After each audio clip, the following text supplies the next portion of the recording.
বনি ইসরাইলের একটা যুবক, আল্লাহওয়ালা, বহুত বড় বুজুর্গ একজন যুবক, আল্লাহওয়ালা, সিয়ামুন নাহারে কিয়ামুল লাইল, সারা দিন রোজা রাখতেন আর সারা রাত দাঁড়াইয়া দাঁড়াইয়া নফল ইবাদত বন্দেগী করতেন। আল্লাহর কুদরতি কদমে সিজদা দিয়া দিয়া সারা রাত কাটায়া দিতেন। সুবহানাল্লাহ বলেন। আমার ভাইরা, হাদিসের ভিতরে এসেছে এই যুবকের নাম হলো ইমামে জুরাইজ রহমতুল্লাহি আলাইহি। আমার ভাইরা, ইমামে জুরাইজ রহমতুল্লাহি আলাইহি বহুত বড় আল্লাহওয়ালা ছিলেন, বহুত বড় ইবাদত গুজার ছিলেন। ইমামে জুরাইজ রহমতুল্লাহি আলাইহি একটা পর্যায়ে বাড়িতে ইবাদত বন্দেগী করতে ডিস্টার্ব হয়, এই জন্যে তিনি চিন্তা করলেন আমি বাড়ি ঘর সাইরা আমি জঙ্গলে চলে যাব, সেখানে গিয়ে আমি ইবাদত বন্দেগী করব, কেউ আমাকে ডিস্টার্ব করতে পারবে না। আমার বারা ইমামে জুরাইজ রহমতুল্লাহি আলাইহি এবার বাড়ি ঘর সাইরা সন্ন্যাসী গ্রহণ করে একটা জঙ্গলের ভিতরে চলে গেলেন।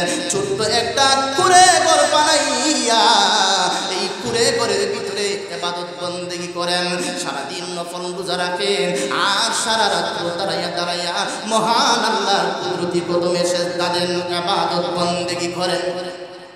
একদিন জুরাইজের মা সন্তানকে পায় না, কলিজার টুকরা সন্তানকে তালাশ করে পায় না, লোকদেরকে জিজ্ঞাসা করে আমার কলিজার টুকরা জুরাইজ কোথায়, আমার নয়নের পুতুল জুরাইজ কোথায়, আমি একটা নজর দেখতে চাই।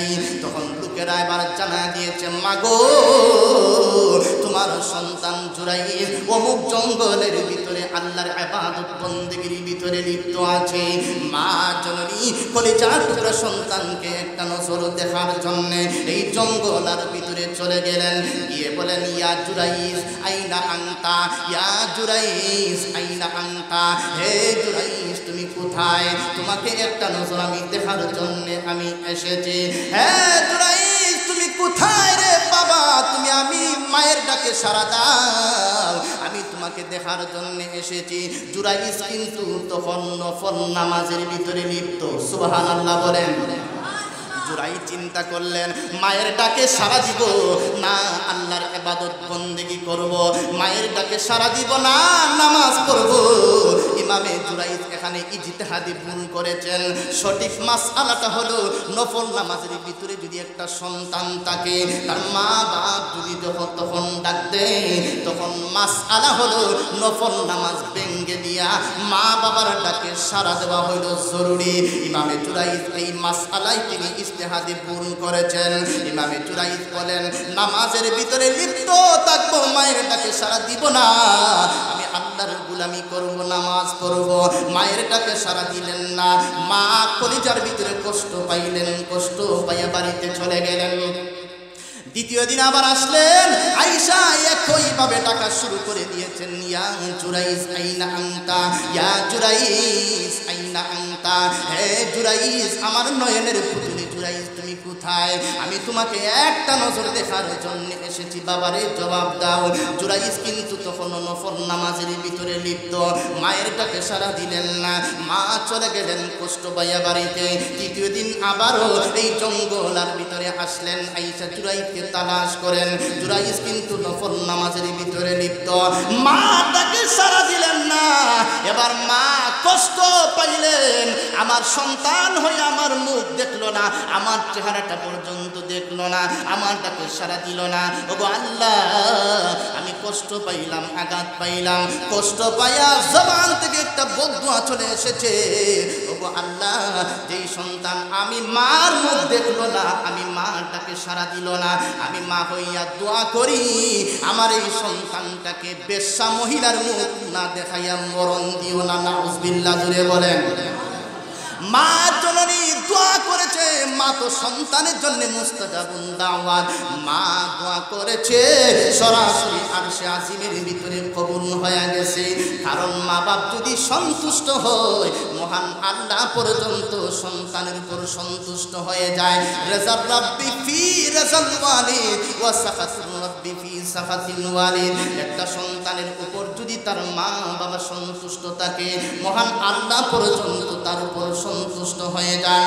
একটা সন্তানের উপর যদি তার মা বাবা যদি অসন্তুষ্ট থাকে, তাহলে মহান আল্লাহ পর্যন্ত অসন্তুষ্ট হয়ে যান। মা দোয়া করেছেন, সরাসরি আরশে আজিমের ভিতরে দোয়া কবুল হয়ে গেছে। আমার ভাইরা, ইমামে জুরাইদ এই জঙ্গলার ভিতরে ইবাদত বন্দেগী করে, পাশেই একটা মহিলা, এই মহিলার বাচ্চা হয়েছে কিন্তু স্বামী নাই। স্বামী ছাড়া যদি বাচ্চা হয়, আমি আপনাদেরকে প্রশ্ন করে জানতে চাই, স্বামী ছাড়া যদি বাচ্চা হয়, সমাজ এই মহিলাটাকে গ্রহণ করেনি? এত আস্তে বলেন, কোন গ্রহণ করেনি? স্বামী ছাড়া যদি বাচ্চা হয়, সমাজ এটাকে কখনো গ্রহণ করে না। আমার ভাইরা, ইমাম হযরত মরিয়ম আলাইহিস সালামের মতো মহিষী নারী পর্যন্ত ছাড় পান নাই। হযরত ঈসা আলাইহিস সালাম যখন জন্মগ্রহণ করলেন, বাবা ছাড়া জন্মগ্রহণ করেছেন ঈসা আলাইহিস সালাম। আল্লাহ রাব্বুল আলামিন ঈসা আলাইহিস সালামকে মরিয়মের গর্ভে দিয়া আল্লাহ এই পৃথিবীতে একটা দৃষ্টান্ত উপস্থাপন করতে চান, আল্লাহর কুদরত আল্লাহ জাহির করতে চান।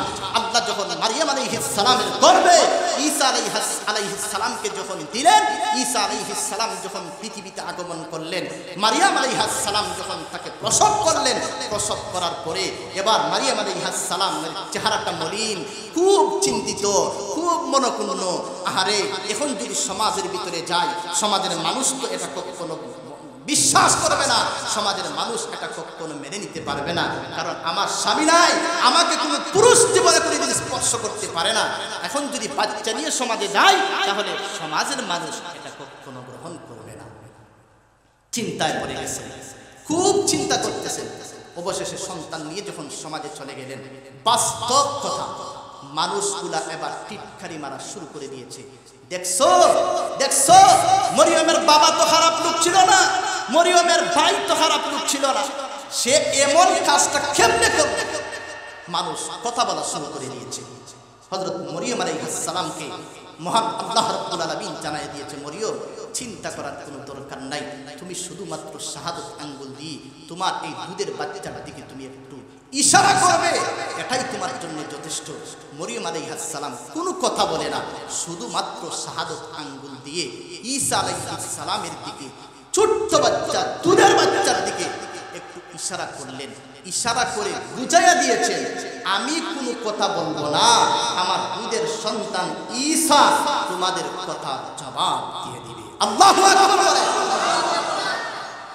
হযরত ঈসা আলাইহিস সালামকে মহান আল্লাহ ডাক দিয়ে বলে, হে ঈসা, মিয়া তুমি কত আর দুধ পান করবা? মায়ের ইজ্জতের জানাজা বের হয়ে যাচ্ছে, দুধ খাওয়া বন্ধ করো, মায়ের ইজ্জতের হেফাজত করো। আল্লাহ রাব্বুল আলামিন কুদরতিভাবে শিশু নবী, দুধের বাচ্চা ঈসা আলাইহিস সালামের জবান আল্লাহ খুলে দিয়েছেন। ঈসা আলাইহিস সালাম মায়ের দুধ খাওয়া বন্ধ করে দিয়া এবার লোকদেরকে ডাক দিয়ে বলে, قال إني عبد الله آتاني الكتاب وجعلني نبيا। হ্যাঁ, সমাজের লোকগুলো শুনো, আমি হলাম আল্লাহর একজন পয়গম্বর। মহান আল্লাহ আমাকে আসমানি একটা কিতাব দিয়েছেন, ইনজিল নামক কিতাব আমাকে দিয়েছেন, আর আমাকে আল্লাহর নবী বানাইয়া দুনিয়াতে পাঠাইছেন। আল্লাহু আকবার বলে। এই ছোট্ট বাচ্চার মাধ্যমে কথা বলাইয়া মহান আল্লাহ রাব্বুল আলামিন মারিয়াম আলাইহিস সালামের চরিত্রকে মহান আল্লাহ হেফাজত করেছেন, ইজ্জতকে আল্লাহ হেফাজত করেছেন। আমার আল্লাহর এই ক্ষমতা আছে না নাই? আরেকটু জোরে বলেন, আছে না নাই? আমার ভাইরা লক্ষ্য করে দেখেন, কার কথা জানি বলছিলাম?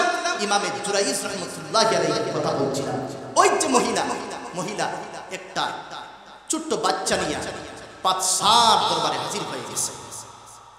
বাদশার দরবারে হাজির হইয়া মূলত এখানে একটা ঘটনা হলো, এই মাঠের ভিতরে জঙ্গলে আশেপাশে কিছু রাখাল ছিল। এই রাখালেরা তাদের উট, বকরি ইত্যাদি তারা সেখানে ছড়াইত, সেখানে থাকতো। তারা মনে মনে চিন্তা করলো, জুরাইদ যে এইভাবে ইবাদত বন্দেগী করতেছে, একটা পর্যায়ে এখানে এমন অবস্থা হয়ে যাবে, এখানে লুকারণ্য হয়ে যাবে,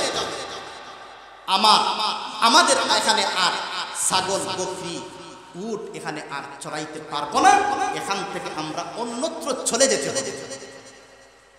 ইমামে জুরাইজ রাহমাতুল্লাহি আলাইহি জঙ্গলের ভিতরে ইবাদত বন্দেগী করেন, কিন্তু রাখালের এই চক্রান্ত করে এই মহিলাটাকে সাজাইছে, সাজাইয়া এবার বাদশার দরবারে মহিলাটা চলে গেছে বাচ্চা নিয়ে, গিয়ে বিচার দিয়েছে বাদশা যাবো না, অমুক জঙ্গলের একটা দরবেশ, সে ওই জঙ্গলের ভিতরে ইবাদত বন্দেগী করে, সে আমাকে বিবাহের প্রলোভন দেখাইয়া সে আমার সঙ্গে অনৈতিক কাজ করেছে, আমার পেটে বাচ্চা এসেছে, এই বাচ্চা আপনার দরবারে এসে নিয়ে আমি হাজির হয়েছি, আমি তার বিচার চাই। বাদশার মেজাজটুকুন গরম হয়ে গেছে, ভালো মানুষের বেশ দইরা এখানে ইবাদত বন্দেগী করে কেমন কাজটা করেছে। তখন বাদশার সৈন্যবাহিনী পাঠায়া দিয়েছে, যাও তাকে রশি দিয়া বেঁধে তার কুড়েগড়টুকুন মাটির সঙ্গে মিশাইয়া আমার দরবারে তোমরা হাজির করো। তখন বাদশার সৈন্যগুলা গেছে, গিয়ে সংক্ষেপে বলতেছি ইমামে জুরাইজকে রশি দিয়ে বাইন্দা কুড়েগড়টুকুন মাটির মধ্যে মিশাইয়া দিয়া আবার বাদশার দরবারে হাজির করেছে। বাদশার দরবারে হাজির করার পরে বাদশা জিজ্ঞেস করেন, তুমি এমন কাজ তুমি কেমনে করলে? এই বাড়িটা তোমার, তুমি ওই মহিলার সঙ্গে অনৈতিক কাজ তুমি করেছো, আজকে তোমাকে এমন দৃষ্টান্তমূলক শাস্তি দেওয়া হবে, মানুষের সামনে তোমাকে দৃষ্টান্তমূলক শাস্তি দেওয়া হবে, যেই শাস্তি দেওয়ার পরে আমার এই রাজ্যের ভিতরে আর কোনোদিন এমন কাজ কেউ করতে সাহস পাবে না। ইমামে জুরাইজ রাহমাতুল্লাহি আলাইহি চিন্তা করতেছেন, মনে হইতেছে যেন আসমানটা ভেঙে মাথার উপর পড়ে গেছে। বলতেছেন বাদশা, আমি তো এই কাজ করি নাই, এটা কেমনে হইল? ইমামে জুরাইজ রাহমাতুল্লাহি আলাইহি চিন্তা করতেছেন, বাদশা কিন্তু এটা মানতে রাজি নয়। শেষ পর্যন্ত ফাঁসির রায় দিয়ে দিছে, তোমাকে মানুষের সামনে তোমাকে দৃষ্টান্তমূলক শাস্তি দিব, অর্থাৎ ফাঁসি দিয়ে তোমাকে দুনিয়া থেকে বিদায় করে দেব। শেষ পর্যন্ত ইমামে জুরাইজ রাহমাতুল্লাহি আলাইহি জেলখানার ভিতরে সেজদায় পইরা মহান আল্লাহর দরবারে দরখাস্ত শুরু করে দিয়েছেন। ভাইরা আমার, ইমামে জুরাইজ রাহমাতুল্লাহি আলাইহি সেজদায় পড়ে মহান আল্লাহ রাব্বুল আলামিনের দরবারে দরখাস্ত শুরু করে দিয়েছেন, প্রভু গো, নিশ্চয়ই আপনার হুকুম ছাড়া কোনো কিছু হয় না। ও প্রভু, আমি তো কোনো অপরাধ করি নাই জানা মতে, আমার আজকে এই জিল্লতি, আমার জীবন চলে যাবে, আমার ইজ্জতও চলে যাবে। ও আল্লাহ, আমার জীবন নিয়ে কোনো টেনশন আমি করি না, আমি টেনশন করি আমি জুরাইজের ইন্তেকালের পরে এই দেশের মানুষ জানবে জুরাইজ বড় খারাপ লোক ছিল, এই টেনশন আমি করতেছি। ও গো আল্লাহ, আমার ইজ্জতটুকু আপনি হেফাজত করে দেন। বাইরা আমার, সংক্ষেপে 2 মিনিটের ভিতরে আমি শেষ করছি। লক্ষ্য করে দেখেন, ইমামে জুরাইজ রাহমাতুল্লাহি আলাইহির দোয়া মহান আল্লাহর দরবারে কবুল হয়ে গেছে। আল্লাহ রাব্বুল আলামিন এবার ইলহামের মাধ্যমে জুরাইজকে জানায় দিয়েছেন, হ্যাঁ জুরাইজ, আর কিছু নয়, কোনো অপরাধ নয়, তুমি তোমার মায়ের দিলে তুমি কষ্ট দিয়েছো, মায়ের দিলে যদি কেউ কষ্ট দে, সেই কষ্টটা সরাসরি আরশে আজিমের ভিতরে কবুল হয়ে যায়। হে জুরাইজ, তুমি তোমার মায়ের দিলে আঘাত দিয়েছো। ইমামে জুরাইজ রাহমাতুল্লাহি আলাইহিকে যখন ফাঁসির মঞ্চে নিয়ে যাওয়া হবে, ফাঁসি দেওয়ার আগে জুরাইজকে লক্ষ্য করে বলে, জুরাইজ, তোমার মনের ভিতরে কোনো আশা চিনি পূরণ করা হবে। ইমামে জুরাইজ বলেন, আমার মনের ভিতরে কোনো আশা নাই, একটা মাত্র আশা, এই জেলখানার ভিতরে আমার মাকে আমি একটা নজর দেখতে চাই। মাকে যখন জেলখানার ভিতরে হাজির করা হয়েছে, ইমামে জুরাইজ মায়ের পায়ে দুইটা মাপ চাইলেন, আর লক্ষ্য করে বলেন, মা গো, তোমাকে কষ্ট দিয়েছি, তোমার দিলে আঘাত দিয়েছি, এই জন্য তোমার দোয়া আরশে আজিমের ভিতরে কবুল হয়ে গেছে, আমার জীবনও যাবে, আমার সম্মানও যাবে, মা গো, আমাকে মাফ করে দেন, আর আমার জন্য দোয়া করেন। ইমামে জুরাইজ রাহমাতুল্লাহি আলাইহির মা এবার সেজদায় পড়ে মহান আল্লাহর কাছে দোয়া করেছেন, ওগো আল্লাহ, আপনি যদি মার যদি বদদোয়া যদি কবুল করেন, মার নেক দোয়া আপনি কেন কবুল করবেন না? আমি মা হইয়া আপনাকে বলতে চাই, ওগো আল্লাহ, আমি কষ্ট পাই আমার সন্তানের জন্য বদদোয়া করেছি, এখন আমার সন্তানের জীবন যাবে, আমার সন্তানের ইজ্জত যাবে, ওগো আল্লাহ, মেহেরবানি করে আমার সন্তানের ইজ্জতটুকু আপনি হেফাজত করেন। বিসমিল্লাহির রাহমানির রাহিম।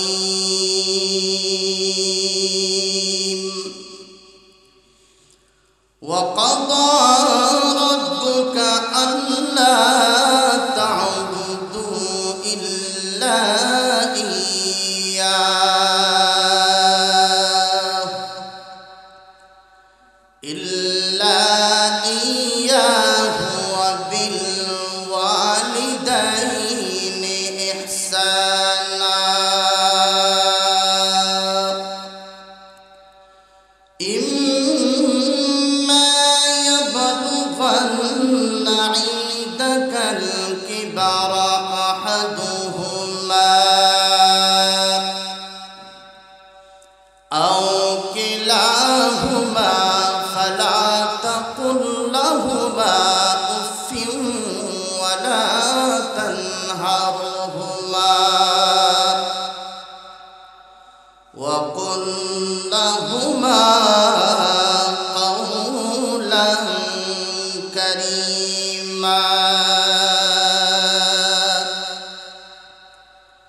واخفض لهما جناح الذل من الرحمة وقل رب ارحمهما كما ربياني صغيرا.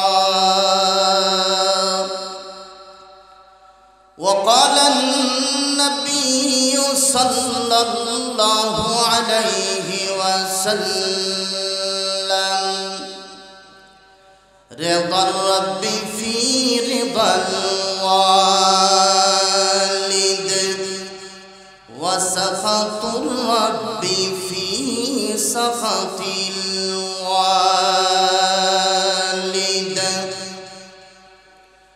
صدق الله العظيم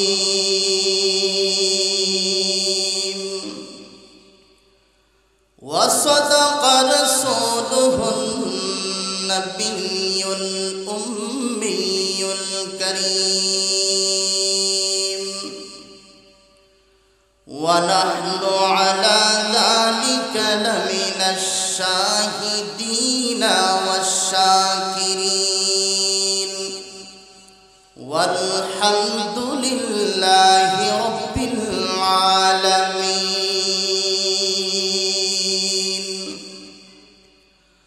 اللهم صل على محمد وعلى آل محمد كما صليت على إبراهيم وعلى آل إبراهيم إنك حميد مجيد.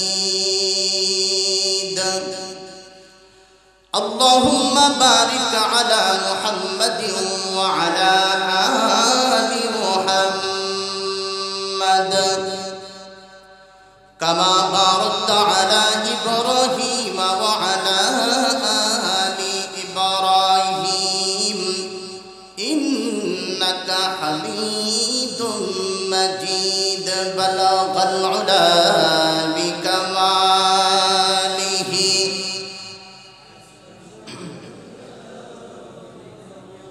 آواز برن حسنت جميع خصاله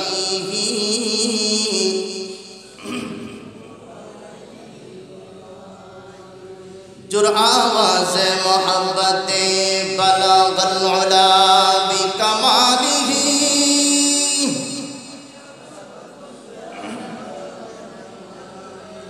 حسنت جميع خصاله.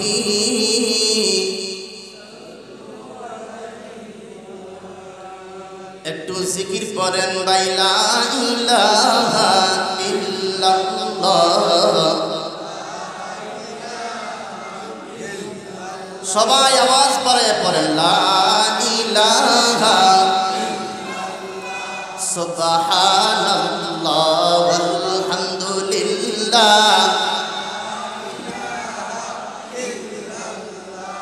লা ইলাহা ইল্লাল্লাহ লা ইলাহা সুবহানাল্লাহ ওয়ালহামদুলিল্লাহ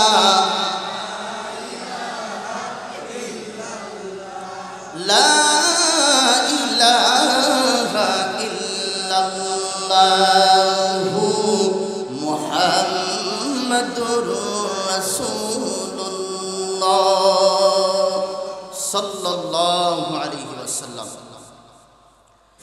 আলহামদুলিল্লাহ, ঐতিহ্যবাহী সিলেট সিটির ৬ নং ওয়ার্ড লাক্কাতুরা টি গার্ডেন জামে মসজিদ কর্তৃক আয়োজিত অধ্যকার আজকের বাৎসরিক ইসলামী মহাসম্মেলনের চলমান অধিবেশনের সভাপতির আসন অলঙ্কৃত করে আছেন জনাবে সদরে মোহতারাম দিগার জাতির শ্রেষ্ঠ সন্তান যোগ্য বুজুর্গ হক্কানি উলামায়ে কেরাম ও আমার সম্মুখবানের সমাগত দিন প্রিয় ইসলাম প্রিয় মুমিন মুসলমান ভাইরা, মাইকের আওয়াজ যতদূর গিয়ে পৌঁছতে বলতেছি পর্দার অন্তরালে অবস্থানরত আমার পরম শ্রদ্ধেয় সম্মানিত মা ও বোনেরা, বিশেষ করে তারুণ্যের উচ্ছ্বাস, যুগে যুগে ইতিহাস পরিবর্তনকারী, আগামী দিনের জাতির দিকপান, জাতির কর্ণধার, জাতির রাহাবার, আমার প্রাণ প্রিয় সমবয়স্ক সম্মানিত যুবক ভাইরা, শুরুতে আহকামুল হাকিমিন মহান আল্লাহ রাব্বুল আলামিনের দরবারে অসংখ্য অগণিত শুকর আদায় করছি, যিনি অত্যন্ত দয়া করে, মায়া করে, ভালোবেসে রহমতি বরকতি জান্নাতের টুকরা মজলিস উলামায়ে কেরামের সোহবতে আমাদেরকে একত্রিত হয়ে বসার মতো তৌফিকটুকু দান করেছেন। এজন্যই আমরা খুশি না বেজার? খুশির আওয়াজ কি আসতে হয়? আর একটু সবাই জোরে বলেন, খুশি না বেজার? যেই মহান মালিক আমাদেরকে এই জান্নাতের টুকরা পরিবেশে আমাদেরকে বসার মতো তৌফিকটুকু দান করেছেন, এজন্যই আমরা প্রত্যেকেই বলিষ্ঠ আওয়াজের মাধ্যমে প্রাণ ভরে হৃদয়ের সবটুকুন আবেগ আর ভালোবাসা উজাড় করে দিয়ে আমরা সকলেই কালিমাতুশ শুকর পড়ি, সকলে জবান খুলে উচ্চ কণ্ঠে পড়ি আলহামদুলিল্লাহ। আমার ভাইরা, আমি এই মুহূর্তে আপনাদের খেদমতে পবিত্র কুরআনুল কারীম কালামে মাজিদে 114খানা সূরার ভিতর থেকে একটা সূরা, যেই সূরার নাম হলো সূরাতু বনী ইসরাঈল। সূরা বনী ইসরাঈলের কিছু আয়াতে কারিমা আমি আপনাদের খেদমতে তেলাওয়াত করেছি। তার ওই পাশাপাশি হুজুর আকরাম সাল্লাল্লাহু আলাইহি ওয়াসাল্লামের অগণিত অসংখ্য হাদিসের ভান্ডার থেকে ছোট্ট একখানা হাদিসও আমি আপনাদের খেদমতে পেশ করেছি। আল্লাহ রাব্বুল আলামিন যদি আমাকে তৌফিক দান করেন, অল্প সময়ের ভিতরে তেলাওয়াতকৃত আয়াতে কারিমাগুলা এবং পঠিত হাদিস খানাকে সামনে রেখে ইখলাসের নিয়তে, আমলের নিয়তে কিছু কথা আপনাদের সামনে বলার চেষ্টা করব। আল্লাহ যেন আমাকে ইখলাসের নিয়তে কথাগুলি বলার এবং আপনাদের সকলকে যেন আমলের নিয়তে শ্রবণ করার তৌফিক দান করেন। সকলে বলেন আমিন। আমার ভাইরা,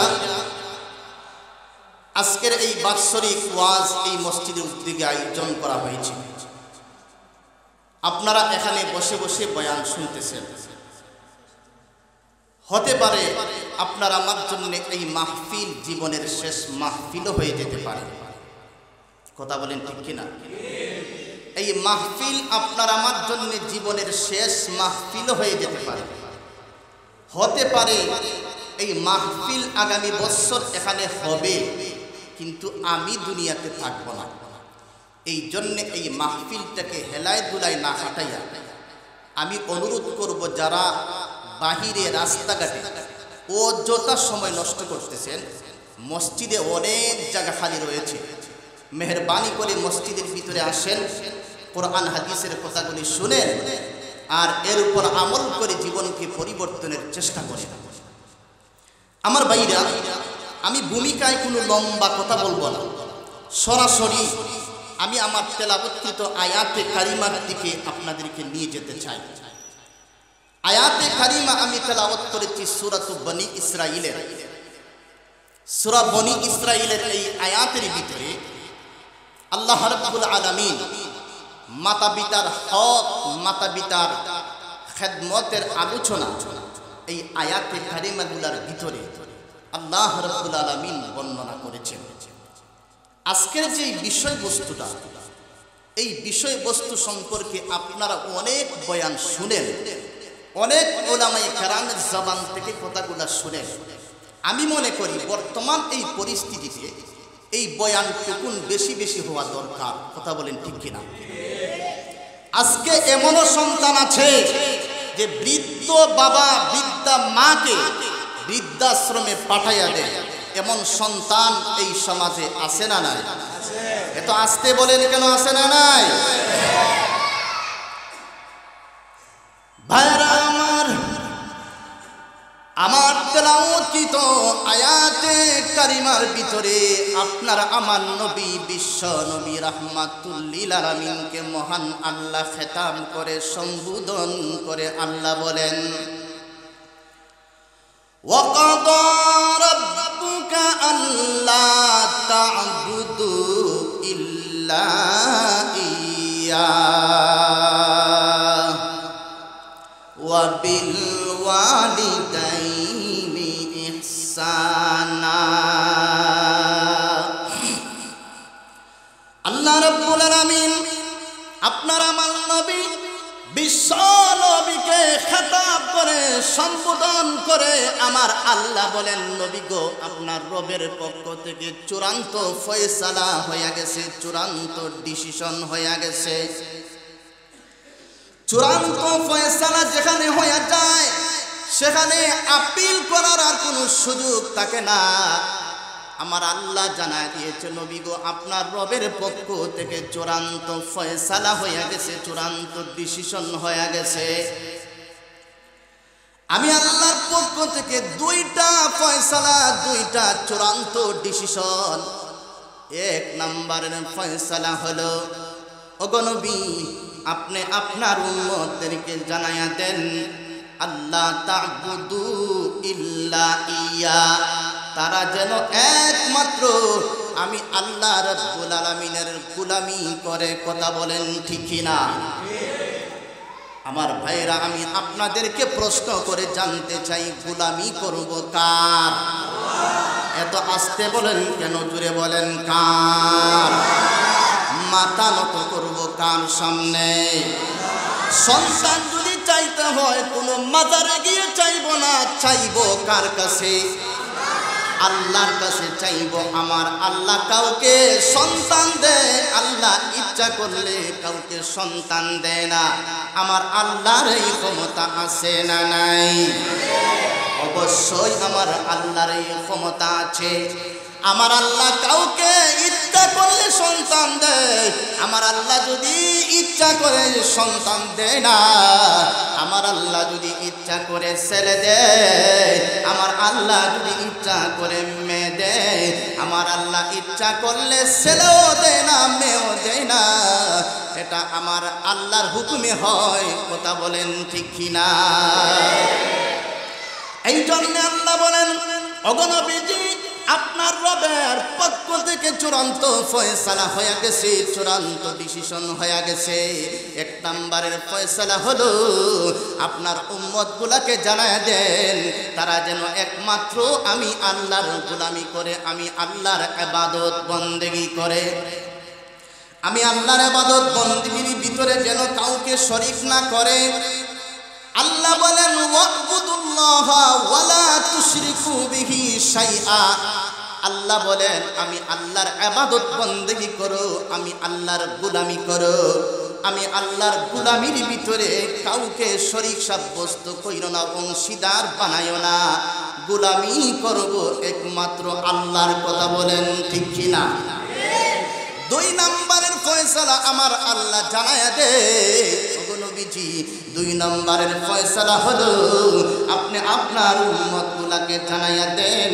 ওয়া বিল ওয়ালিদাইনি ইহসানা আপনি আপনার উম্মতগুলোকে জানায়া দেন তারা যেন একমাত্র তাদের মা বাবার সঙ্গে সুন্দর আচরণ করে তাদের মা বাবার সঙ্গে ইহসান করে তাদের মা বাবার সঙ্গে যেন সুন্দর আচরণ করে আমার ভাইরা আয়াতের প্রথম অংশে মহান আল্লাহ আল্লাহর হকের আলোচনা করেছেন দ্বিতীয় অংশের সাথে সাথে আমার আল্লাহ মা বাবার হকের আলোচনা করেছেন আমার আল্লাহ বুঝাইতে চান হে দুনিয়ার বান্দা বান্দিরা তোমরা শুনো আমি আল্লাহর গোলামি করা যেইভাবে শেষ নিঃশ্বাস পর্যন্ত ফরজ ঠিক তেমনি ভাবে একটা সন্তানের জন্য তার মা বাবার খেদমত করাও শেষ নিঃশ্বাস পর্যন্ত ফরজ কথা বলেন ঠিক কিনা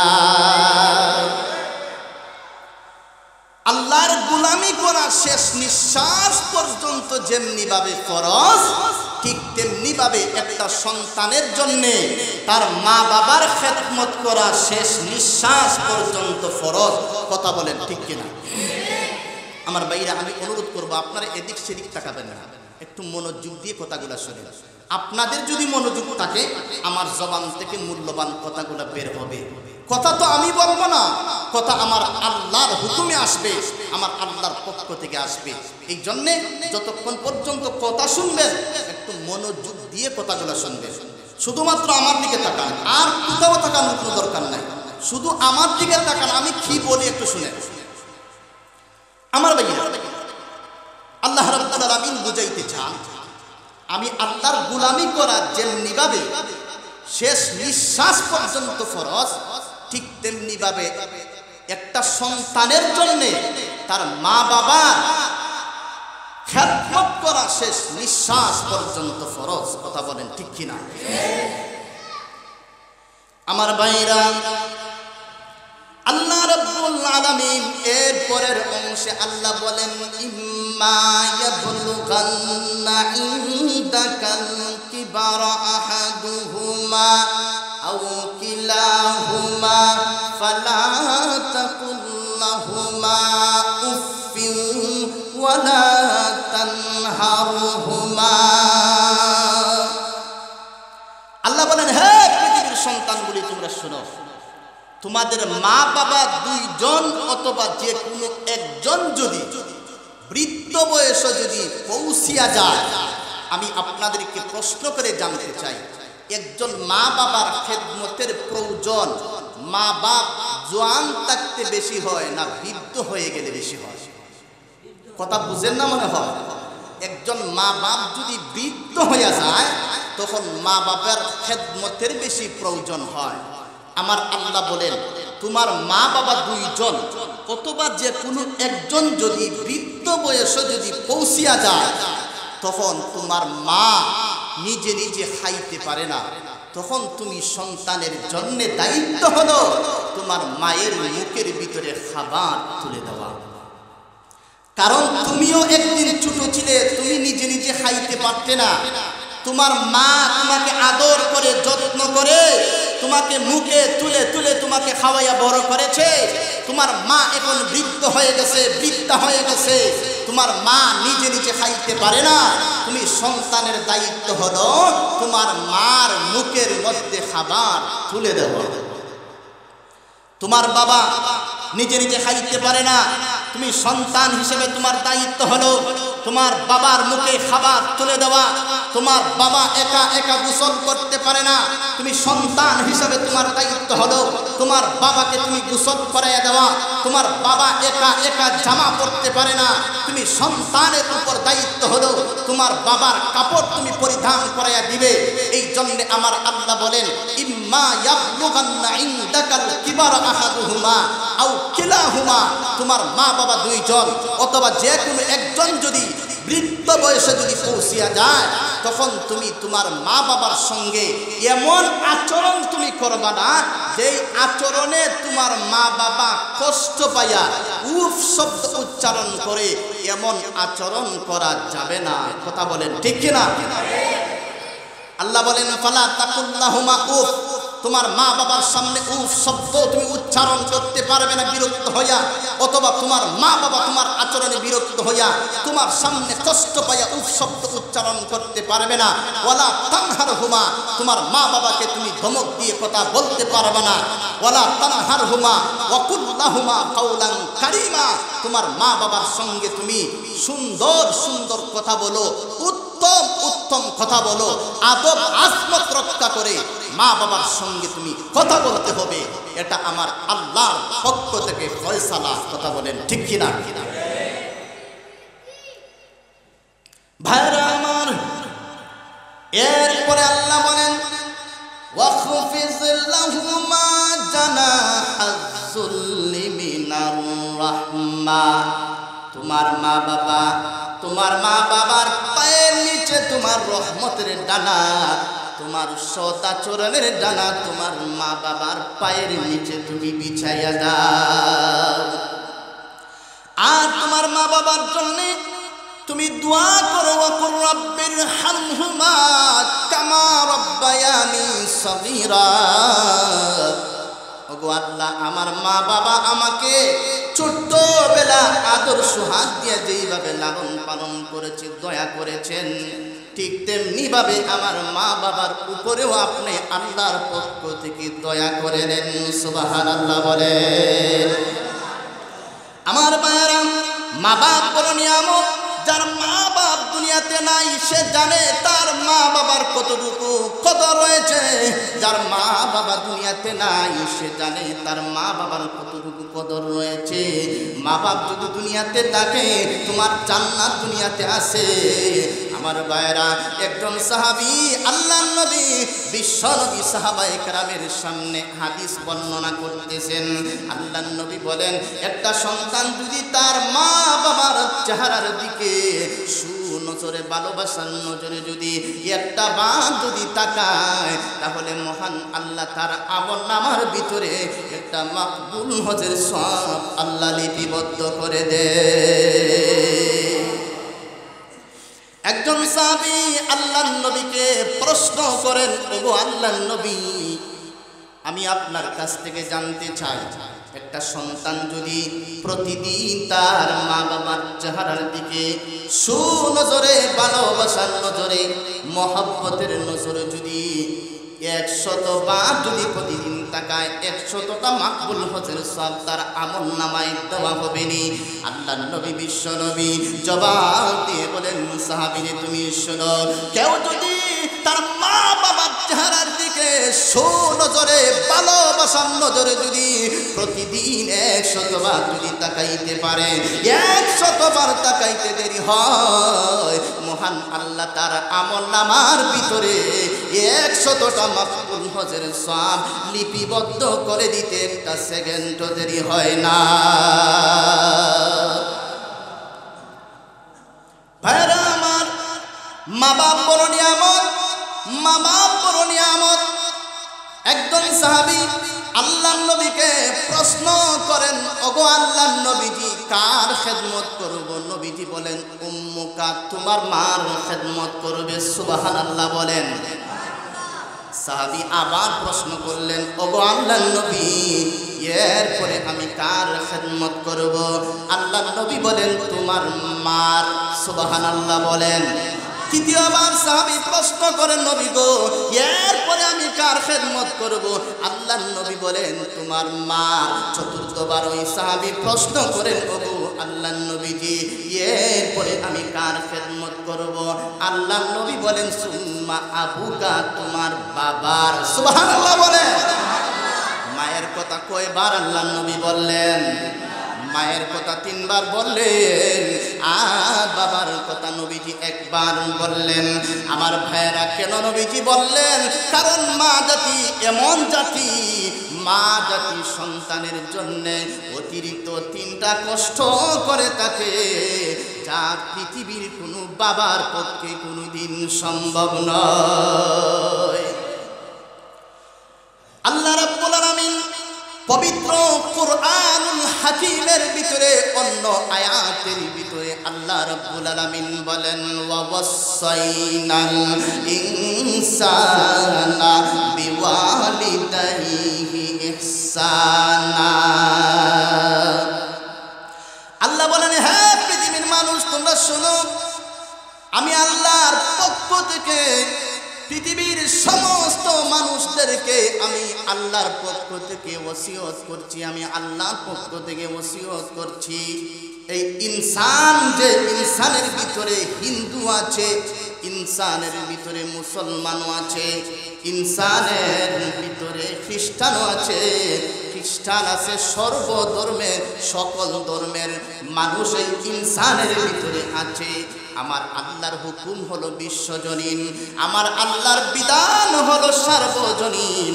আমার আল্লাহ এই আয়াতের ভিতরে এই কথাটা বলেন নাই, ওয়াসাইনাল মুমিনিনা বিওয়ালিদাইহি, আমি আল্লাহ শুধুমাত্র মুমিনদেরকে ওসিয়ত করেছি, এই কথাটা কিন্তু আমার আল্লাহ বলেন নাই।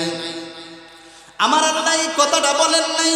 ওয়া ওয়াসাইনাল মুসলিমিনা বিওয়ালিদাইহি, আমি আল্লাহ শুধুমাত্র মুসলমানদেরকে ওসিয়ত করছি না, না, আমার আল্লাহ বলেন ওয়া ওয়াসাইনাল ইনসানা বিওয়ালিদাইহি, আমি পৃথিবীর সকল ধর্মের সব মানুষদেরকে ওসিয়ত করেছি তারা যেন তাদের মা বাবার সঙ্গে ইহসান করে, মা বাবার সঙ্গে সুন্দর আচরণ করে। আমার আল্লাহর হুকুম হলো সার্বজনীন, আমার আল্লাহর হুকুম, আমার আল্লাহর বিধান হলো বিশ্বজনীন। আমার আল্লাহ শুধুমাত্র মুমিনদেরকে ওসিয়ত করেন নাই, মুসলমানদেরকে ওসিয়ত করেন নাই মা বাবার সঙ্গে সুন্দর আচরণের জন্য। আমার আল্লাহ বলেন সব ধর্মের লোকদেরকে আমি ওসিয়ত করছি সকলেই তার মা বাবার সঙ্গে সুন্দর আচরণ করবে। একজন হিন্দুও যদি হয় তখন হিন্দুটাও তার মা বাবার সঙ্গে সুন্দর আচরণ করবে। আপনার মা যদি হিন্দু হয়, আপনি যদি মুসলমান হন, আপনার মার সঙ্গে আপনি বিয়াদবি করতে পারবেন না, আপনার বাবার সঙ্গে আপনি বিয়াদবি করতে পারবেন না। আপনার মা বাবার সঙ্গে আপনি ইহসান করতে হবে, মা বাবার খেদমত আপনি করতে হবে। আমার ভাইয়েরা, একটা মা সন্তানের জন্যে অতিরিক্ত 3টা কষ্ট করে থাকে, যেই 3টা কষ্ট এই পৃথিবীর কোনো বাবার পক্ষে কোনোদিন সম্ভব নয়। আল্লাহ রাব্বুল আলামিন বলেন হামালাতুহু উম্মুহু কুরহা ওয়া ওয়াদাআতুহু কুরহা ওয়া হামলুহু ওয়া ফিসালুহু 30 শাহরা। আল্লাহ বলেন তোমার মা তোমাকে কষ্ট করে গর্ভে ধারণ করেছে, 10 মাস 10 দিন তুমি তোমার মায়ের গর্ভের ভিতরে ছিলে।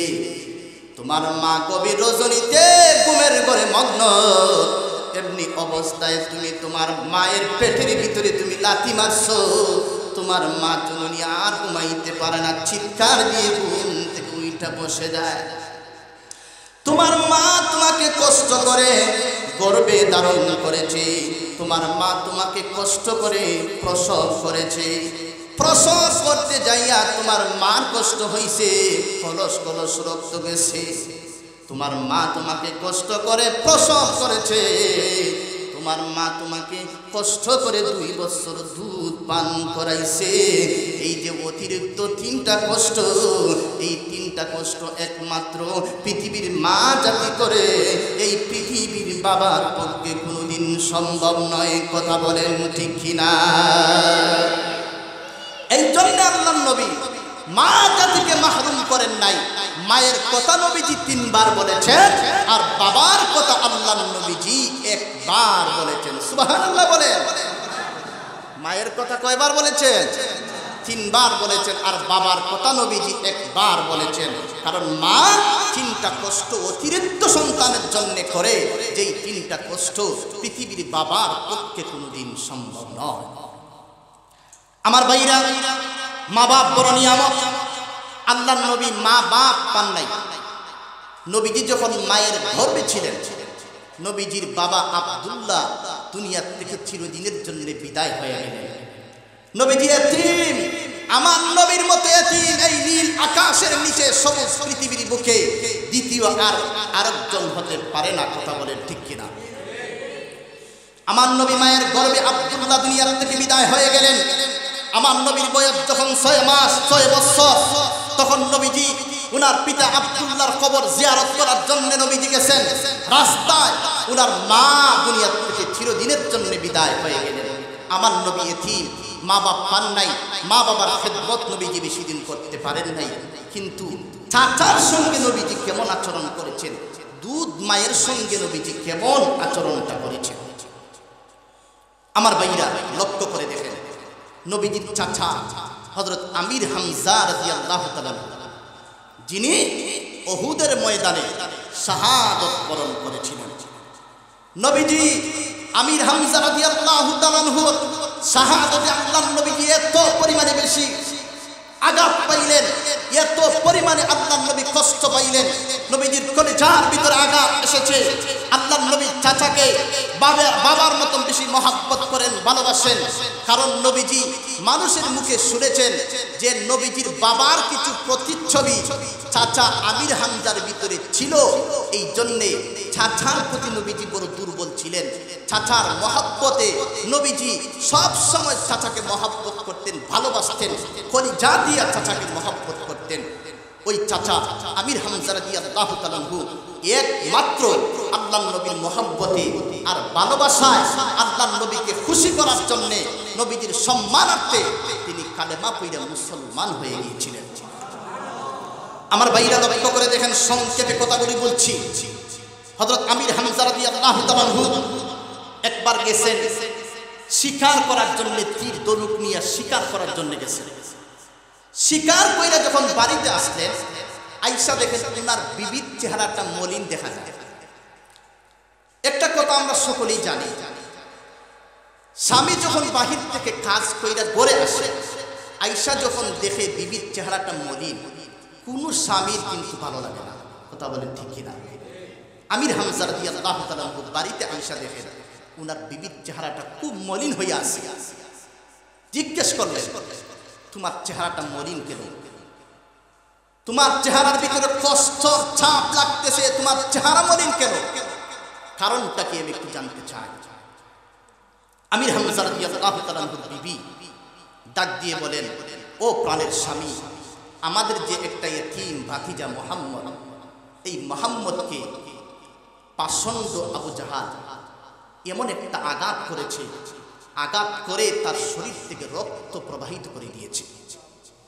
আমি চিন্তা করলাম, আজকে যদি তার মা দুনিয়াতে থাকতো, তাহলে একটা মা তার সন্তানের রক্ত দেখে মা কোনোদিন বরদাস্ত করতে পারত না। এই জন্যে আমার চেহারাটা মলিন হয়ে আছে, কারণ আমাদের ভাতিজাকে আমরা কলিজা দিয়ে মহব্বত করি। এই বাচ্চারা, কারণ আমাদের ভাতিজা এতিম, তার মা নাই, তার বাবা নাই, আমরা তাকে কলিজার চাইতে বেশি মহব্বত করি, ভালোবাসি। এই মাইকের আওয়াজটা এখন ঠিক আছে? আল্লাহর অন্য জানেন, এই যে আওয়াজটা, এই আওয়াজটাই যথেষ্ট, আল্লাহর বানা। আমার ভাইরা লক্ষ্য করে দেখেন, হযরত আমির হামজা রাদিয়াল্লাহু তাআলা আনহু এই কথাটা শোনার সাথে সাথে নিজেকে কন্ট্রোল করতে পারলেন না। কারণ ভাতিজার প্রতি মহব্বত আছে, ভালোবাসা আছে, কলিজা দিয়ে ভাতিজাকে মহব্বত করেন। হযরত আমির হামজা রাদিয়াল্লাহু তাআলা আনহু এই শিকারীর পোশাক নিয়া, এই তীর আর ধনুক নিয়া আবু জাহালটাকে এবার তালাশ করতেছেন, পাগলের মতো তালাশ করতেছেন। তালাশ করে করে গিয়া যখন আবু জাহালটাকে পাইছেন, পাওয়ার সাথে সাথে এবার হুঙ্কার দিয়ে বলতেছেন, হে আবু জাহাল, পাষণ্ড আবু জাহাল, তোর সাথে আমার সম্পর্ক থাকতে পারে, কিন্তু আমার ভাতিজার সঙ্গে যখন তুই দুশ্মনী করবে, আমার ভাতিজাকে যখন তুই আঘাত করবে, আমি আমির হামজা তোকে একটা সেকেন্ডের জন্য সাথ দিতে পারি না। কথা বলেন ঠিক কিনা? হযরত আমির হামজা রাদিয়াল্লাহু তাআলা আনহু এই কথাটা বলে এমন ভাবে তীর দিয়া, ধনুক দিয়া আবু জাহালের মাথার ভিতরে আঘাত করেছেন। আঘাত করার সাথে সাথে মাথা ফেটে রক্ত মাটিতে পড়া শুরু হয়ে গেছে। আল্লাহর নবীর চাচা আমির হামজা রাদিয়াল্লাহু তাআলা আনহু নবীকে এই সুসংবাদটুকু জানানোর জন্য দৌড়াইয়া আল্লাহর নবীর কাছে চলে গেলেন। গিয়ে বলেন, ভাতিজা, এই ঘটনা, আবু জাহাল তাকে এমন আঘাত করেছি, তার মাথার থেকে রক্ত প্রবাহিত করে দিয়েছি। ও ভাতিজা, তুমি খুশি হয়েছ? আমার নবী চমৎকার একটা জবাব দিয়েছেন। আমার ভাইরা, আমার নবীর চরিত্র কত সুন্দর, আখলাক কত সুন্দর, নবীজির জবাব দিয়েছেন।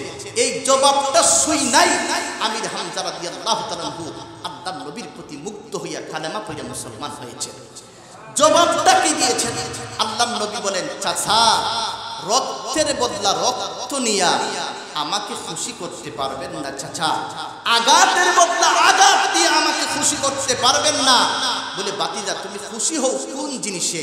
বলে, চাচা, একটা বার যদি তুমি তাওহীদের বাণী পড়া মুসলমান যদি হয়ে যাও, তাহলে আমি ভাতিজাকে তুমি খুশি করতে পারবে, সন্তুষ্ট করতে পারবে। আমার ভাইরা, আমির হামজা রাদিয়াল্লাহু তাআলা আনহু বলেন, হে আমার ভাতিজা, তুমি তো সাধারণ কোনো মানুষ নও, তুমি অসাধারণ মানুষ। যেই লোকটা রক্ত রক্তের বদলা রক্ত চায় না, গালির বদলা যেই লোকটা গালি দেয় না, গালি চায় না, এই লোকটা অসাধারণ মানুষ, তার চরিত্র বড় মহান চরিত্র। ও আমার ভাতিজা, তোমার চরিত্রটা তো মহান চরিত্র, তোমার এই চরিত্রের প্রতি মুগ্ধ হইয়া তোমাকে সন্তুষ্ট করার জন্যে আমি চাচা আমির হামজা এই মুহূর্তে কালেমা পড়া মুসলমান হয়ে গেলাম। আল্লাহু আকবার বলেন। আমির হামজা রাদিয়াল্লাহু তাআলা সঙ্গে সঙ্গে নবীজির সম্মানার্থে, নবীকে খুশি করার জন্যে কালেমা পড়া মুসলমান হয়ে গিয়েছিলেন। ভাইরা আমার, হযরতে আমির হামজা রাদিয়াল্লাহু তাআলা আনহু ইসলাম ধর্ম গ্রহণ করার পরে উহুদের ময়দানে অংশগ্রহণ করে তিনি শাহাদাত বরণ করে আল্লাহ তৈরি জান্নাতের মেহমান হয়ে গেলেন। নবীজি চাচার ইন্তেকালে, চাচা যখন দুনিয়া থেকে বিদায় হয়ে গেলেন, আল্লাহ নবী এত কষ্ট পাইলেন, এত কষ্ট পাইলেন, নবীজির কলিজার ভিতরে আঘাত লাগলো। নবীজির চাচা আমির হামজাকে শাহাদাত বরণ করেছে, শহীদ করে দিয়েছে ওয়াহশী রাদিয়াল্লাহু তাআলা আনহু। ওই ওয়াহশী পরবর্তীতে কালেমা পড়ে মুসলমান হয়ে গিয়েছিলেন। মুসলমান হওয়ার পরে আল্লাহর নবী, বিশ্ব নবী এবার ওয়াহশীকে ডাক দিয়ে বলেন, ওয়াহশী রে, তুমি কালেমা পড়ে মুসলমান হওয়ার কারণে তোমার অতীতের জীবনের সব পাপ আল্লাহ ক্ষমা করে দিয়েছেন। তবে তোমার কাছে আমার একটা আবদার, তুমি যখন আমার দরবারে রিসালতে যখন আসবে, তখন তুমি আমার সামনে বসবা না, তুমি আমার পিছনে বসবা। হ্যাঁ ওয়াহশী, তুমি যদি আমার সামনে বসো, আমার চাচার সেই শাহাদাতের করুণ ইতিহাস আমার স্মরণ হয়ে যায়। ও ওয়াহশী, তুমি আমার সামনে বসবা না, তুমি আমার পিছনে বসবা। আল্লাহর নবী, বিশ্ব নবী মা বাবাকে পান নাই, চাচার প্রতি নবীজি কেমন শ্রদ্ধা ছিল, চাচাকে কেমন মহব্বত করতেন, কেমন সম্মান করেছেন। আল্লাহর নবী, বিশ্ব নবী মাকে পান নাই, কিন্তু দুধ মায়ের সঙ্গে আল্লাহর নবীর কেমন আচরণটা ছিল। মুসলমান ভাইরা আমার, বুখারী শরীফের বর্ণনা, আল্লাহর নবী, বিশ্ব নবী হুনাইনের যুদ্ধ শেষ করে আল্লাহর নবী তায়েফের একটা জায়গা, যেই জায়গার নাম হলো জোরানা, এই জোরানা নামক জায়গায় আল্লাহর নবী সাহাবীদেরকে নিয়ে এবার আলোচনা করতেছেন, গনিমতের মালটুকুন তাকসিম করে দিতেছেন, গনিমতের মালটুকুন আল্লাহর নবী বন্টন করে দিতেছেন।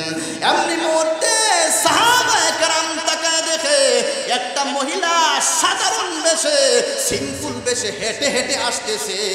আল্লাহর নবী, বিশ্ব নবী যেই মুহূর্তে এবং মহিলা, এই মহিলাটাকে যেই মুহূর্তে দেখলেন, দেখার সাথে সাথে আল্লাহর নবীজি গনিমতের মালটুকুন বন্টন করা বন্ধ করে দিয়েছেন।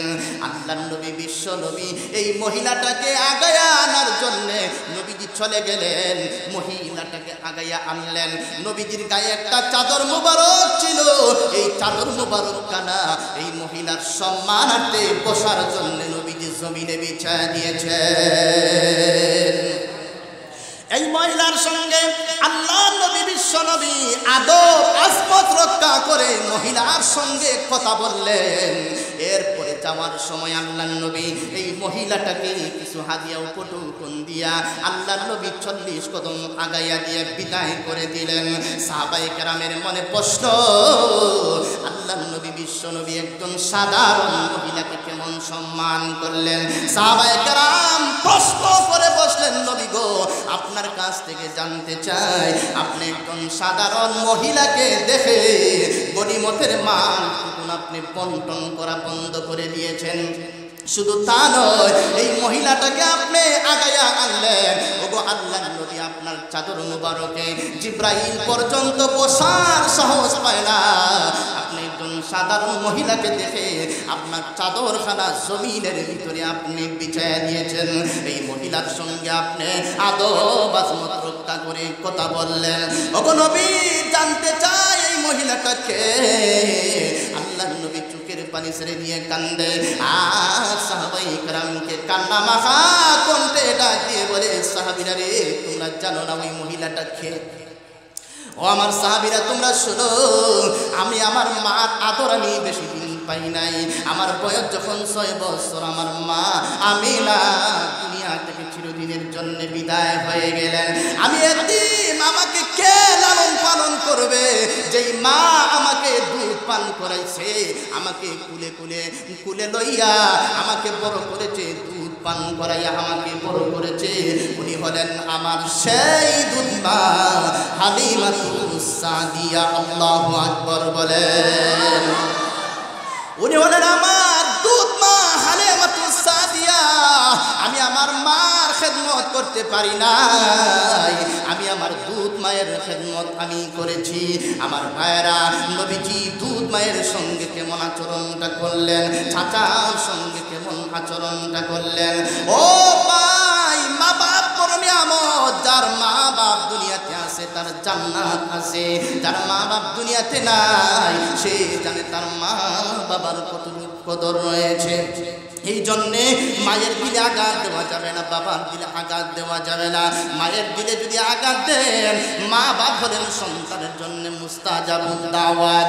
মা বাপ যদি সন্তানের জন্য কোনো নেক দোয়া করে, সরাসরি আরশে আজিমের ভিতরে তা কবুল হয়ে যায়।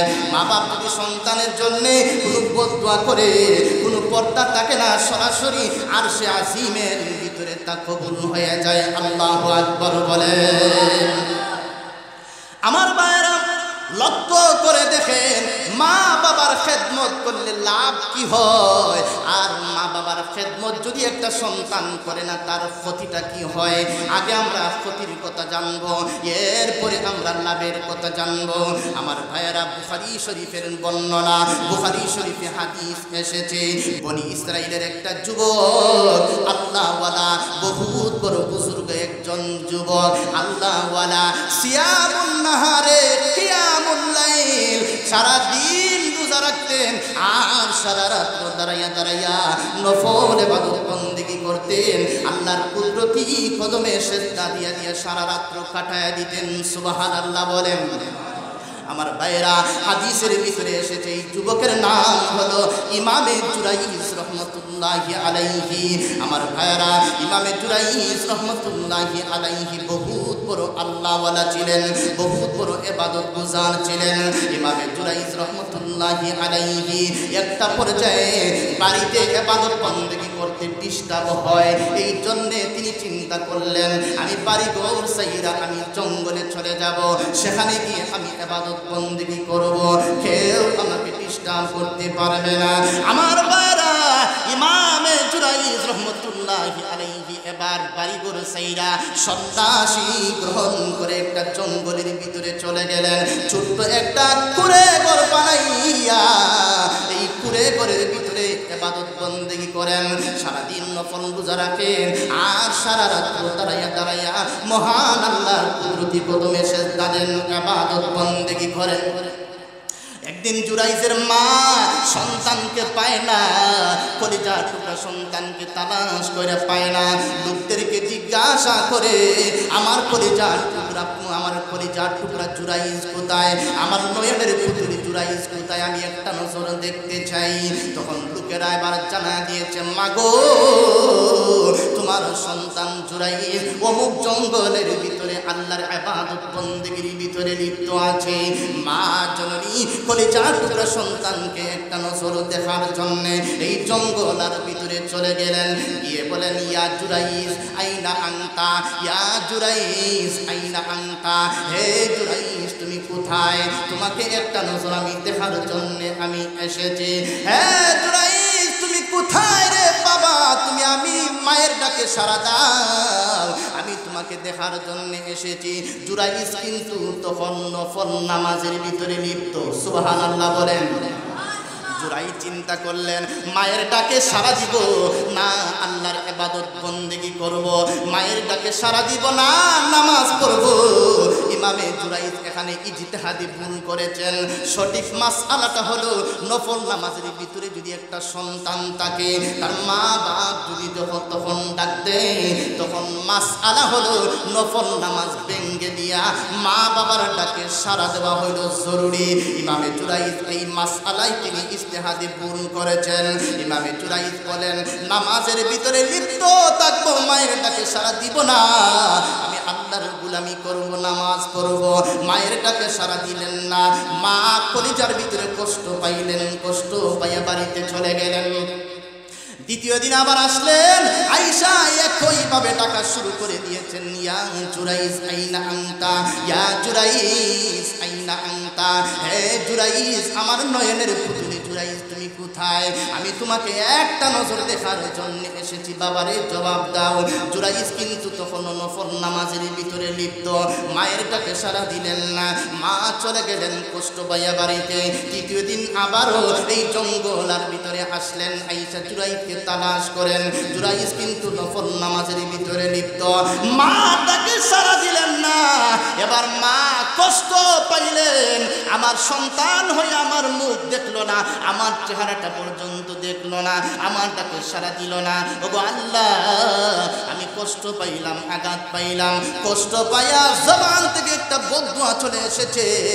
ওগো আল্লাহ, যেই সন্তান আমি মার মুখ দেখলো না, আমি মাটাকে সাড়া দিল না, আমি মা হইয়া দোয়া করি আমার এই সন্তানটাকে বেশ্যা মহিলার মুখ না দেখাইয়া মরণ দিও না। নাউজুবিল্লাহ, জুড়ে বলেন। মা জননী দোয়া করেছে, মা তো সন্তানের জন্য মুস্তাজাবুন দাওয়াত। মা দোয়া করেছে, সরাসরি আরশে আজিমের ভিতরে কবুল হয়ে গেছে। কারণ মা বাপ যদি সন্তুষ্ট হয়, মহান আল্লাহ পর্যন্ত সন্তানের উপর সন্তুষ্ট হয়ে যায়। রাজার রাব্বি ফি রাজাল ওয়ালিদ ওয়া সাখাতুর রাব্বি ফি সাখাতিল ওয়ালিদ। একটা সন্তানের উপর যদি তার মা বাবা সন্তুষ্ট থাকে, মহান আল্লাহ পর্যন্ত তার উপর সন্তুষ্ট হয়ে যায়। একটা সন্তানের উপর যদি তার মা বাবা যদি অসন্তুষ্ট থাকে, তাহলে মহান আল্লাহ পর্যন্ত অসন্তুষ্ট হয়ে যান। মা দোয়া করেছেন, সরাসরি আরশে আজিমের ভিতরে দোয়া কবুল হয়ে গেছে। আমার ভাইরা, ইমামে জুরাইজ এই জঙ্গলার ভিতরে ইবাদত বন্দেগী করে। পাশেই একটা মহিলা, এই মহিলার বাচ্চা হয়েছে কিন্তু স্বামী নাই। স্বামী ছাড়া যদি বাচ্চা হয়, আমি আপনাদেরকে প্রশ্ন করে জানতে চাই, স্বামী ছাড়া যদি বাচ্চা হয়, সমাজ এই মহিলাটাকে গ্রহণ করেনি? এত আসতে বলেন, কোন গ্রহণ করেনি? স্বামী ছাড়া যদি বাচ্চা হয়, সমাজ এটাকে কখনো গ্রহণ করে না। আমার ভাইরা, ইমাম হযরত মরিয়ম আলাইহিস সালামের মতো মহিষী নারী পর্যন্ত ছাড় পান নাই। হযরত ঈসা আলাইহিস সালাম যখন জন্মগ্রহণ করলেন, বাবা ছাড়া জন্মগ্রহণ করেছেন ঈসা আলাইহিস সালাম। আল্লাহ রাব্বুল আলামিন ঈসা আলাইহিস সালামকে মরিয়মের গর্ভে দিয়া আল্লাহ এই পৃথিবীতে একটা দৃষ্টান্ত উপস্থাপন করতে চান, আল্লাহর কুদরত আল্লাহ জাহির করতে চান। আল্লাহ যখন মারিয়াম আলাইহিস সালামের গর্ভে ঈসা আলাইহিস সালামকে যখন দিলেন, ঈসা আলাইহিস সালাম যখন পৃথিবীতে আগমন করলেন, মারিয়াম আলাইহিস সালাম যখন তাকে প্রসব করলেন, প্রসব করার পরে এবার মারিয়াম আলাইহিস সালামের চেহারাটা মলিন, খুব চিন্তিত, খুব মনক্ষুণ্ণ।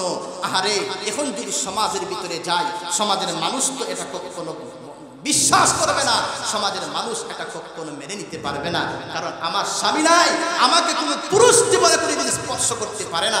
এখন যদি বাচ্চা নিয়ে সমাজে যায়, তাহলে সমাজের মানুষ এটা কখনো গ্রহণ করবে না। চিন্তায় পড়ে গেছে, খুব চিন্তা করতেছেন। অবশেষে সন্তান নিয়ে যখন সমাজে চলে গেলেন, বাস্তব কথা, মানুষগুলা এবার টিটকারি মারা শুরু করে দিয়েছে। দেখছো দেখছো, মরিয়মের বাবা তো খারাপ লোক ছিল না, মরিয়মের ভাই তো খারাপ লোক ছিল না, সে এমন কাজটা কেমনে করবে? মানুষ কথা বলা শুরু করে দিয়েছে। হযরত মরিয়ম আলাইহিস সালামকে মহান আল্লাহ রাব্বুল আলামিন জানায় দিয়েছে, মরিয়ম, চিন্তা করার কোনো দরকার নাই, তুমি শুধুমাত্র শাহাদাত আঙ্গুল দিয়ে তোমার এই দুধের বাচ্চাটার দিকে তুমি একটু ইশারা করবে, এটাই তোমার জন্য যথেষ্ট। মরিয়ম আলাইহিস সালাম কোনো কথা বলে না, শুধুমাত্র শাহাদাত আঙ্গুল দিয়ে ঈসা আলাইহিস সালামের দিকে, ছোট্ট বাচ্চা, দুধের বাচ্চার দিকে একটু ইশারা করলেন। ইশারা করে বুঝাইয়া দিয়েছেন, আমি কোনো কথা বলবো না, আমার দুধের সন্তান ঈসা তোমাদের কথা জবাব দিয়ে দিবে। আল্লাহু আকবার। হযরত ঈসা আলাইহিস সালামকে মহান আল্লাহ ডাক দিয়ে বলে, হে ঈসা, মিয়া তুমি কত আর দুধ পান করবা? মায়ের ইজ্জতের জানাজা বের হয়ে যাচ্ছে, দুধ খাওয়া বন্ধ করো, মায়ের ইজ্জতের হেফাজত করো। আল্লাহ রাব্বুল আলামিন কুদরতি ভাবে শিশু নবী দুধের বাচ্চা ঈসা আলাইহিস সালামের জবান আল্লাহ খুলে দিয়েছেন। ঈসা আলাইহিস সালাম মায়ের দুধ খাওয়া বন্ধ করে দিয়া এবার লোকদেরকে ডাক দিয়ে বলে, قال إني عبد الله آتاني الكتاب وجعلني نبيا। হ্যাঁ সমাজের লোকগুলো শুনো, আমি হলাম আল্লাহর একজন পয়গম্বর। মহান আল্লাহ আমাকে আসমানি একটা কিতাব দিয়েছেন, ইনজিল নামক কিতাব আমাকে দিয়েছেন, আর আমাকে আল্লাহর নবী বানাইয়া দুনিয়াতে পাঠাইছেন। আল্লাহু আকবার বলে। এই ছোট্ট বাচ্চার মাধ্যমে কথা বলাইয়া মহান আল্লাহ রাব্বুল আলামিন মারইয়াম আলাইহিস সালামের চরিত্রকে মহান আল্লাহ হেফাজত করেছেন, ইজ্জতকে আল্লাহ হেফাজত করেছেন। আমার আল্লাহর এই ক্ষমতা আছে না নাই? আরেকটু জোরে বলেন আছে না নাই? আমার ভাইরা লক্ষ্য করে দেখেন, কার কথা জানি বলছিলাম? ইমামে জুরাইজ রাহমাতুল্লাহি আলাইহির কথা বলছিলাম। ওই যে মহিলা একটা ছোট্ট বাচ্চা নিয়ে বাদশার দরবারে হাজির হয়ে গেছে। বাদশার দরবারে হাজির হইয়া মূলত এখানে একটা ঘটনা হলো, এই মাঠের ভিতরে জঙ্গলে আশেপাশে কিছু রাখাল ছিল। এই রাখালেরা তাদের উট বকরি ইত্যাদি তারা সেখানে ছড়াইত, সেখানে থাকতো। তারা মনে মনে চিন্তা করলো, জুরাইদ যে এইভাবে ইবাদত বন্দেগী করতেছে, একটা পর্যায়ে এখানে এমন অবস্থা হয়ে যাবে, এখানে লুকারণ্য হয়ে যাবে। আমাদের এখানে আর ছাগল বকরি উট এখানে আর চড়াইতে পারবো না, এখান থেকে আমরা অন্যত্র চলে যেতে হবে। ইমামে জুরাইজ রাহমাতুল্লাহি আলাইহি জঙ্গলের ভিতরে ইবাদত বন্দেগী করেন, কিন্তু রাখালেরা এই চক্রান্ত করে এই মহিলাটাকে সাজাইয়া এবার বাদশার দরবারে মহিলাটা চলে গেছে বাচ্চা নিয়ে, গিয়ে বিচার দিয়েছে, বাদশা যাবো না, অমুক জঙ্গলের একটা দরবেশ, সে ওই জঙ্গলের ভিতরে ইবাদত বন্দেগী করে, সে আমাকে বিবাহের প্রলোভন দেখাইয়া সে আমার সঙ্গে অনৈতিক কাজ করেছে, আমার পেটে বাচ্চা এসেছে, এই বাচ্চা আপনার দরবারে এসে নিয়ে আমি হাজির হয়েছি, আমি তার বিচার চাই। বাদশার মেজাজটুকুন গরম হয়ে গেছে, ভালো মানুষের বেশ দইরা এখানে ইবাদত বন্দেগী করে আর কেমন কাজটা করেছে। তখন বাদশার সৈন্যবাহিনী পাঠায়া দিয়েছে, যাও তাকে রশি দিয়া বেঁধে তার কুড়ে গটটুকুন মাটির সঙ্গে মিশাইয়া আমার দরবারে তোমরা হাজির করো। তখন বাদশার সৈন্যগুলা গেছে, গিয়ে সংক্ষেপে বলতেছি, ইমামে জুরাইজকে রশি দিয়ে বাইন্দা কুড়ে গটটুকুন মাটির মধ্যে মিশাইয়া দিয়া আবার বাদশার দরবারে হাজির করেছে। বাদশার দরবারে হাজির করার পরে বাদশা জিজ্ঞেস করেন, তুমি এমন কাজ তুমি কেমনে করলে? এই বাড়িটা তোমার, তুমি ওই মহিলার সঙ্গে অনৈতিক কাজ তুমি করেছো, আজকে তোমাকে এমন দৃষ্টান্তমূলক শাস্তি দেওয়া হবে, মানুষের সামনে তোমাকে দৃষ্টান্তমূলক শাস্তি দেওয়া হবে, যেই শাস্তি দেওয়ার পরে আমার এই রাজ্যের ভিতরে আর কোনদিন এমন কাজ কেউ করতে সাহস পাবে না। ইমামে জুরাইজ রাহমাতুল্লাহি আলাইহি চিন্তা করতেছেন, মনে হইতেছে যেন আসমানটা ভেঙে মাথার উপর পড়ে গেছে। বলতেছেন, বাদশা আমি তো এই কাজ করি নাই, এটা কেমনে হইল? ইমামে জুরাইজ রাহমাতুল্লাহি আলাইহি চিন্তা করতেছেন, বাদশা কিন্তু এটা মানতে রাজি নয়। শেষ পর্যন্ত ফাঁসির রায় দিয়ে গেছে, ফাঁসির রায় দিয়ে দিছে, তোমাকে মানুষের সামনে তোমাকে দৃষ্টান্তমূলক শাস্তি দিব, অর্থাৎ ফাঁসি দিয়ে তোমাকে দুনিয়া থেকে বিদায় করে দেব। শেষ পর্যন্ত ইমামে জুরাইজ রাহমাতুল্লাহি আলাইহি জেলখানার ভিতরে সেজদায় পইরা মহান আল্লাহর দরবারে দরখাস্ত শুরু করে দিয়েছেন। ভাইরা আমার, ইমামে জুরাইজ রাহমাতুল্লাহি আলাইহি সেজদায় পড়ে মহান আল্লাহ রাব্বুল আলামিনের দরবারে দরখাস্ত শুরু করে দিয়েছেন, প্রভু গো, নিশ্চয়ই আপনার হুকুম ছাড়া কোনো কিছু হয় না। ও প্রভু, আমি তো কোনো অপরাধ করি নাই জানা মতে, আমার আজকে এই জিল্লতি, আমার জীবন চলে যাবে, আমার ইজ্জতও চলে যাবে। ও আল্লাহ, আমার জীবন নিয়ে কোনো টেনশন আমি করি না, আমি টেনশন করি আমি জুরাইজের ইন্তেকালের পরে এই দেশের মানুষ জানবে জুরাইজ বড় খারাপ লোক ছিল, এই টেনশন আমি করতেছি। ও গো আল্লাহ, আমার ইজ্জতটুকু আপনি হেফাজত করে দেন। বাইরা আমার, সংক্ষেপে 2 মিনিটের ভিতরে আমি শেষ করছি। লক্ষ্য করে দেখেন, ইমামে জুরাইজ রাহমাতুল্লাহি আলাইহির দোয়া মহান আল্লাহর দরবারে কবুল হয়ে গেছে। আল্লাহ রাব্বুল আলামিন এবার ইলহামের মাধ্যমে জুরাইজকে জানায় দিয়েছেন, হ্যাঁ জুরাইজ, আর কিছু নয়, কোনো অপরাধ নয়, তুমি তোমার মায়ের দিলে তুমি কষ্ট দিয়েছো, মায়ের দিলে যদি কেউ কষ্ট দেয় সেই কষ্টটা সরাসরি আরশে আসিমের ভিতরে কবুল হয়ে যায়। জুরাইজ, তুমি তোমার মায়ের দিলে আঘাত দিয়েছো। ইমামে জুরাইজ রহমতুল্লাহি আলাইহিকে যখন ফাঁসির মঞ্চে নিয়ে যাওয়া হবে, ফাঁসি দেওয়ার আগে জুরাইজকে লক্ষ্য করে বলে, জুরাইজ তোমার মনের ভিতরে কোনো আশা চিনি পূরণ করা হবে।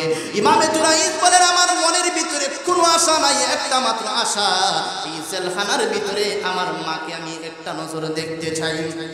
মাকে যখন জেলখানার ভিতরে হাজির করা হয়েছে, ইমামে জুরাইজ মায়ের পায়ে দুইটা মাপ চাইলেন আর লক্ষ্য করে বলেন, মাগো তোমাকে কষ্ট দিয়েছি, তোমার দিলে আঘাত দিয়েছি, এই জন্য তোমার দোয়া আরশে আজিমের ভিতরে কবুল হয়ে গেছে।